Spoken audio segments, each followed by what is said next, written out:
C'est toujours un plaisir de vous informer, mesdames et messieurs. Bonsoir et bienvenue à cette grande édition de ce samedi 12 février 2022, couplée de la rétrospective de la semaine. Et ouvrons ce journal avec le président de la République, Félix-Antoine Tshisekedi, qui est arrivé à Oyo, ville située au nord de la République du Congo, ce samedi, en début d'après-midi, pour prendre part à une réunion quadripartite entre chefs d'État. Les participants à cette rencontre de haut niveau sont le président Denis Sassou Nguesso, Félix Tshisekedi et Yoweri Museveni, ainsi que Faure Gnassingbé. Les échanges portent sur des questions d'actualité politique dans le domaine d'intérêt commun de ce pays. Une déclaration sera faite à l'issue de la rencontre. Et les unités de la garde républicaine ont effectué tôt ce samedi matin 12 février leur marche de dissuasion et d'endurance déployée à travers les principales artères de la ville, province de Kinshasa. Ils ont donné la mesure de leur capacité à parer toute éventualité. Cet exercice des routines aura révélé la condition physique de ces unités de la garde républicaine. La centaine qui avait pris position au niveau de la gare centrale a battu le pavé pendant 5 heures durant, à pas rythmé jusqu'au point de convergence de toutes les unités déployées dans différents sites. La parade ayant sanctionné cette marche aura été ponctuée par l'intervention du commandant de la garde républicaine, le général-major Christian Chiwewe Songé, qui a profité pour sensibiliser les unités de ce corps d'élite spécial sur leurs devoirs et obligations. Pour rappel, la garde républicaine est détachée auprès du président de la République, par ailleurs commandant suprême des forces armées. En plus de missions communes dévolues à l'armée régulière, la garde républicaine a pour mission spécifique, au terme de l'ordonnance numéro 13/62 portant organisation et fonctionnement de la garde républicaine, d'assurer la garde et protection du président de la République et sa famille ainsi que ses hôtes de marque. Et c'est sous le haut patronage du président national, statutaire et autorité morale de l'AFDC et AFDCA. Il s'est tenu à Kinshasa du 11 au 12 février un atelier de formation des cadres de ce regroupement politique venus des différentes fédérations de la République. Christian Massala. Placé sous le thème « Le cycle électoral face aux enjeux électoraux de 2023 », comment se préparer techniquement?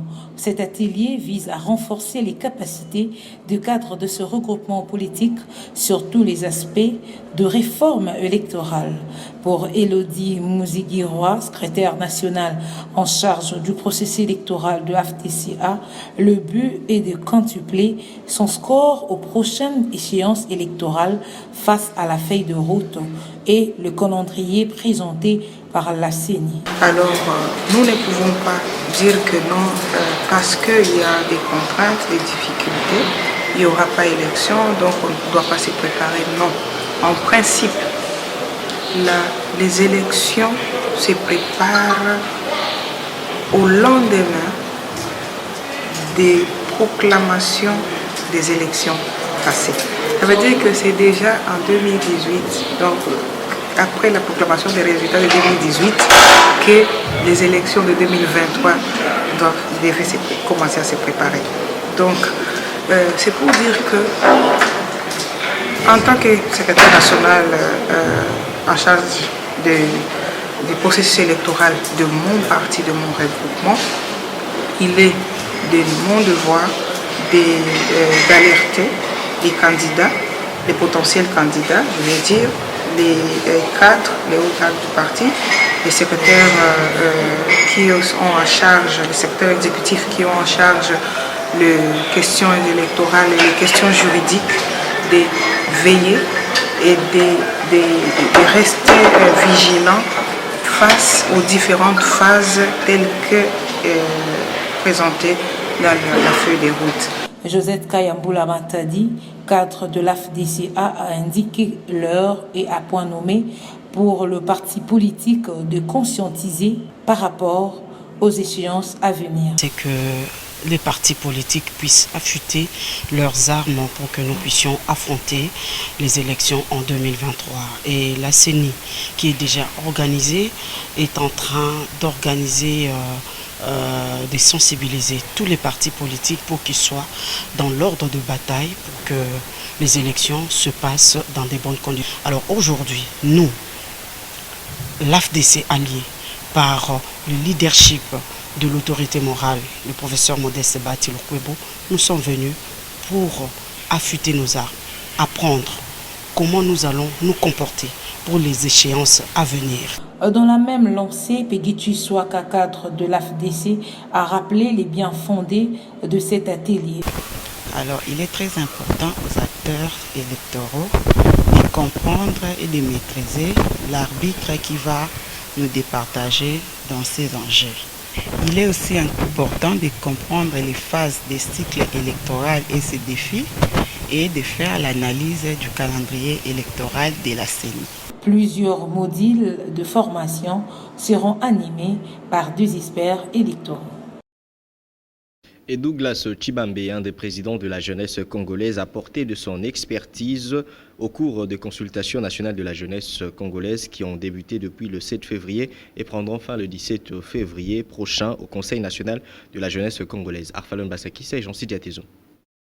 Douglas Chibambe, leader des jeunes de la RDC, fait des consultations nationales de la jeunesse congolaise organisées à Kinshasa depuis le 7 février de l'année en cours, son cheval de bataille pour chercher des voies et moyens pour cette jeunesse, jadis était dans les oubliettes, de pouvoir s'en sortir. Reçu à son tour, en casquette des personnalités politiques, Douglas Chibambe a présenté auprès du président du Conseil national de la jeunesse congolaise quelques recommandations permettant nécessairement à la jeunesse congolaise d'obtenir un gain de cause. Au sortir de cette audience, cet homme soucieux de la jeunesse congolaise s'exprime en ces termes. Il a toujours été abandonné, mais avoir de telles assises, c'est une opportunité pour que les intelligences de la jeunesse congolaise soient mises ensemble, pour que nous puissions avoir un bon carnet de départ et une feuille de route qui pourra conduire à ce que les aspirations et les ambitions de la jeunesse soient quand même mises en pratique et soient prises en considération.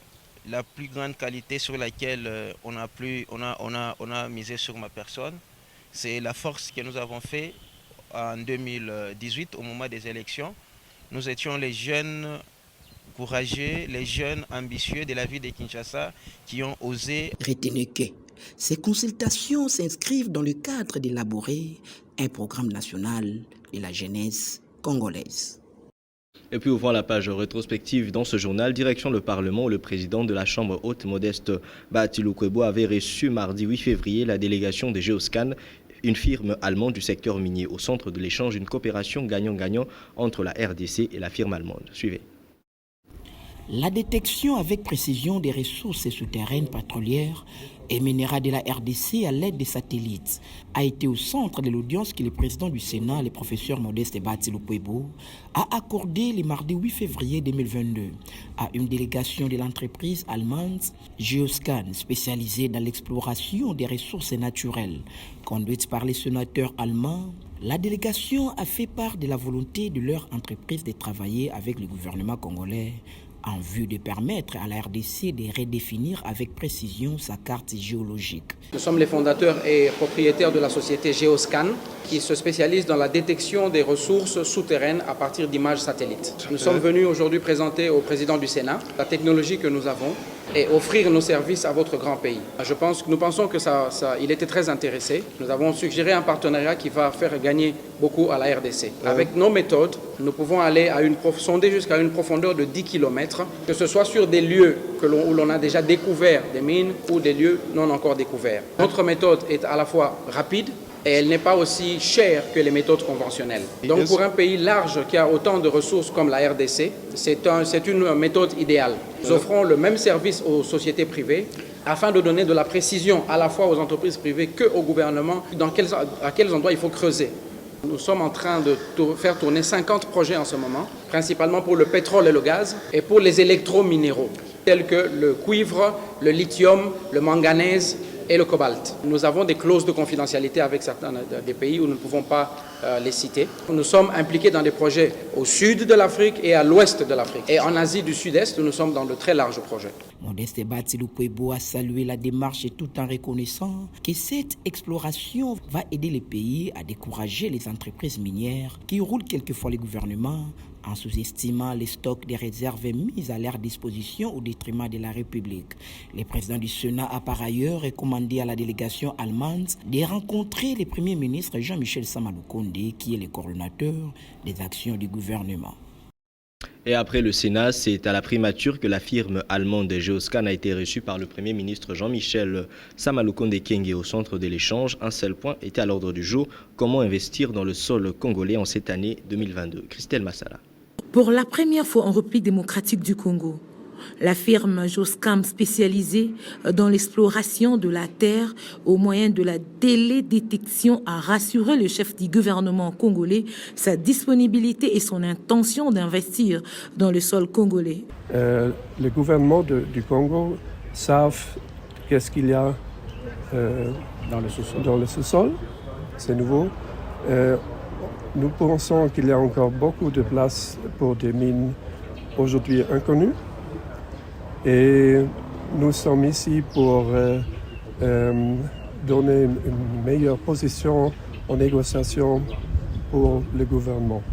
Geoscan possède une technologie pour cartographier et scanner la terre à l'aide d'un algorithme propriétaire appelé Geoscan qui est utilisé pour découvrir les ressources minérales, les manteaux précieux, l'eau, les sites géométriques et les hydrocarbures ainsi que le service en matière de batteries électriques.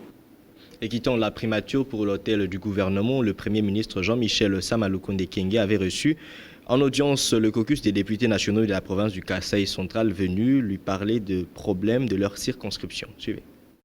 Le Premier ministre Jean-Michel Samalukonde a reçu ce lundi 7 février 2022 en son cabinet de travail à l'hôtel du gouvernement le caucus des députés nationaux de la province du Kasaï central venu lui parler des problèmes de leur circonscription.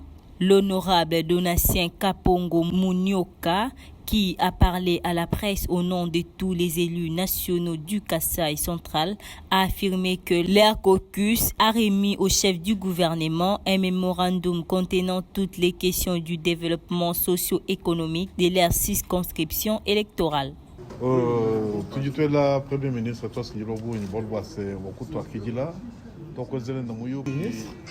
pour remettre notre mémorandum. C'est-à-dire, le caucus du Kasaï central n'a jamais été reçu par le Premier ministre. Cette fois-ci, nous avons eu l'opportunité d'être reçus. Nous avons le problème de la base, nous avons beaucoup de problèmes qui occupent notre province. Entre autres, l'électricité, l'eau, la construction des écoles, santé, ainsi de suite. Nous avons soumis tous ces problèmes à travers notre mémorandum au Premier ministre. Non, l'accueil est chaleureux. Nous sommes convaincus que les choses vont aller.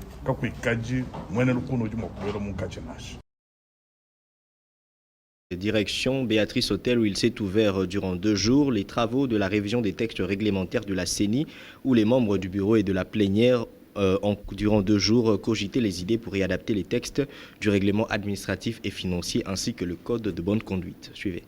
Ces assises ouvertes au Béatrice Hôtel du mardi 8 au jeudi 10 février permettront aux membres de la Commission électorale nationale indépendante de revoir les règlements intérieurs, administratifs et financiers ainsi que la bonne conduite qui date de 10 ans. Pour le président de la centrale électorale, cette mise à jour des textes s'avère importante pour un bon fonctionnement au sein de la CENI.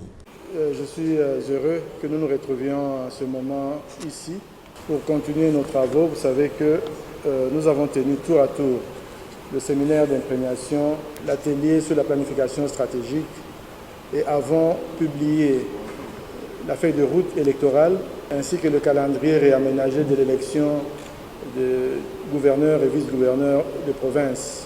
C'est dans ce contexte que la restitution des travaux de la commission chargée de révisiter le règlement intérieur, le règlement administratif et financier ainsi que le code de bonne conduite vont se dérouler. Notre exercice est d'adapter ces instruments à la lumière des innovations apportées par la loi organique sur la CENI, telle que modifiée et complétée à ce jour. Il y a eu aussi une évolution dans le domaine de la gouvernance et nous devons nous adapter à cette évolution positive.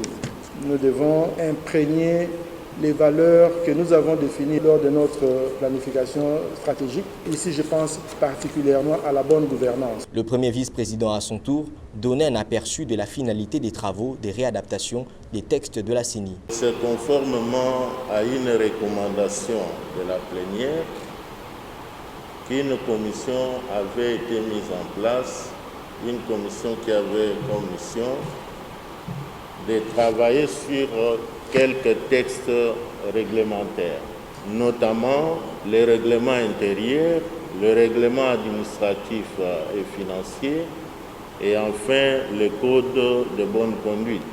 C'est donc dans ce cadre que le présent séminaire est organisé, éventuellement pour que nous puissions ici suivre le rapport de la commission et ensuite nous allons procéder aux échanges. Denis Kadimakazadi a salué lors de l'ouverture de cet atelier les travaux abattus par ses prédécesseurs, notamment l'abbé Apollinaire Malou, et invité les membres actuels de la CENI à poursuivre dans la même lancée. Mercredi 9 février, la plateforme de confession religieuse est sortie de son silence après la publication par la CENI de la feuille de route opérationnelle et du calendrier réaménagé des élections de gouverneurs et vice-gouverneurs pour certaines provinces du pays. Il demande au président de la République de garantir la tenue des élections dans les délais constitutionnels. Une fois de plus, Christelle Massala. Les chefs des confessions religieuses. Les chefs des confessions religieuses de la République démocratique du Congo, réunis au sein de leur plateforme, ont suivi avec intérêt la publication de la feuille de route opérationnelle de la CENI et du calendrier réaménagé des élections des gouverneurs et vice-gouverneurs pour certaines provinces du pays. Soucieux de la paix et du bien-être de la population, les chefs des confessions religieuses saluent cette programmation des activités de la CENI qui augure la tenue des élections dans le délai constitutionnel.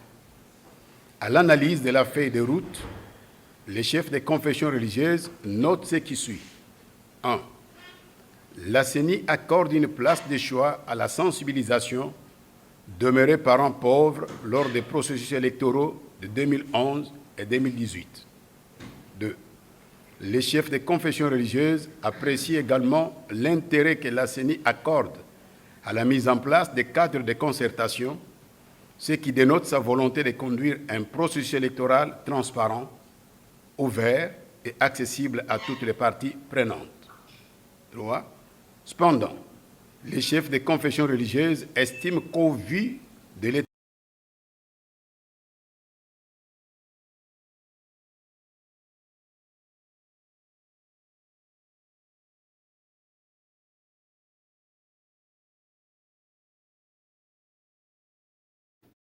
Et puis, changeons de chapitre pour parler sécurité, direction l'Ituri où les 7 éléments de la garde républicaine impliqués dans la mutilation du corps de l'ennemi sur les théâtres des opérations à Djougou ont été appréhendés jeudi 10 février pour violation des règles d'engagement et de comportement dans le rang de l'armée et ont été mis à la disposition de la justice militaire pour répondre à leurs actes.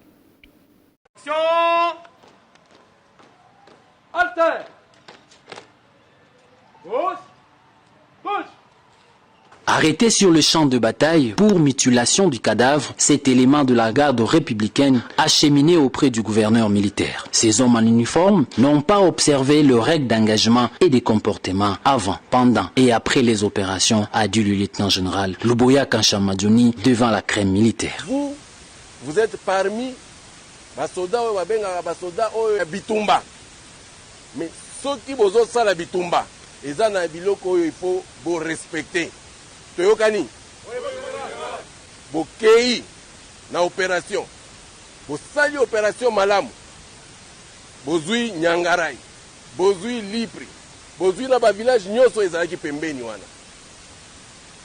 Et normalement, vous étiez déjà à féliciter. Le respect aux morts, même après la neutralisation de l'ennemi, c'est une obligation pour tout militaire, a insisté le commandant des opérations militaires à Ituri. Binoa wandenge bozao, bokei, bozui munguna, après kozwa munguna, ba neutraliser munguna, bino, bosali babengi mutilation. Wana na armée, on ne peut pas accepter ça. Ennemi munguna tandenge nini, eza oyo tobengaka règle d'engagement et règle de comportement. Bino kana mi balé, il faut boye bango makasi.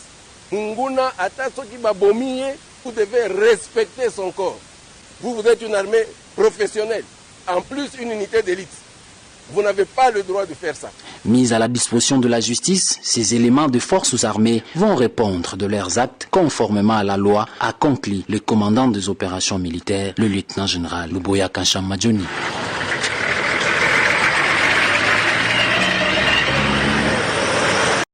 Et restons toujours en Ituri où les 34 rescapés du massacre du site de déplacés de Plaine des Savots sont admis à la clinique Salama à Bunia. Ils sont pris en charge par le gouvernement militaire. Rappelons que sur 34 blessés, on compte 17 enfants. Suivez. Le gouverneur militaire de l'Ituri, au chevet des civils blessés par les miliciens Codeco en territoire de Djougou, est transféré à Bunia pour les soins. Ils sont 34 dont 17 enfants, rescapés d'attaques notamment de Mungwalu et d'ici de déplacés de Plaine Savo à Boulé, a dit le médecin directeur de la clinique Salama où ils sont pris en charge. Nous avons reçu au total 34 malades qui viennent de différentes contrées. Et tous ces 34 cas sont des cas très graves. Parmi ces malades-là, il y en a d'autres, 24 qui sont venus de Boulé. Le lieutenant général Luboyanka Shumadjoni, très émis, condamne la barbarie de la milice Codeco contre la population innocente. Je parle encore à tous ceux-là qui ne veulent pas de la paix, même ces gens qui sont en dehors de la province, qui ne font que manipuler chaque jour pour qu'il y ait autant de morts. S'ils peuvent encore écouter, nous allons faire notre travail. Nous allons continuer à faire notre travail. Mais s'ils peuvent écouter ces manipulateurs-là, ils doivent cesser. Parce que ce qu'ils sont en train de faire, surtout aux enfants, c'est inacceptable. Les victimes et le chef coutumier des communautés victimes des atrocités à Djougou disent être réconfortés de cette visite de l'autorité provinciale. La première impression d'abord, c'est de remercier son Excellence Monsieur le Gouverneur qui a manifesté son amour vis-à-vis de sa population. Et cette visite qu'il vient de faire a rassuré qu'il est avec nous, il est parmi nous et il travaille pour nous. Nous demandons à ce bourreau-là de comprendre que trop c'est trop. Maintenant, nous devons nous battre pour qu'il y ait la paix. Donc, nous devons doubler des efforts pour que la paix revienne en Ituri. Les victimes ont le soutien du gouvernement provincial, a rassuré le gouverneur militaire. Et voilà, c'est par ici que s'achève cette grande édition du journal. Merci de l'avoir suivi. Restez branchés sur nos antennes Amen Télévision, la télé autrement. Bon week-end chez vous.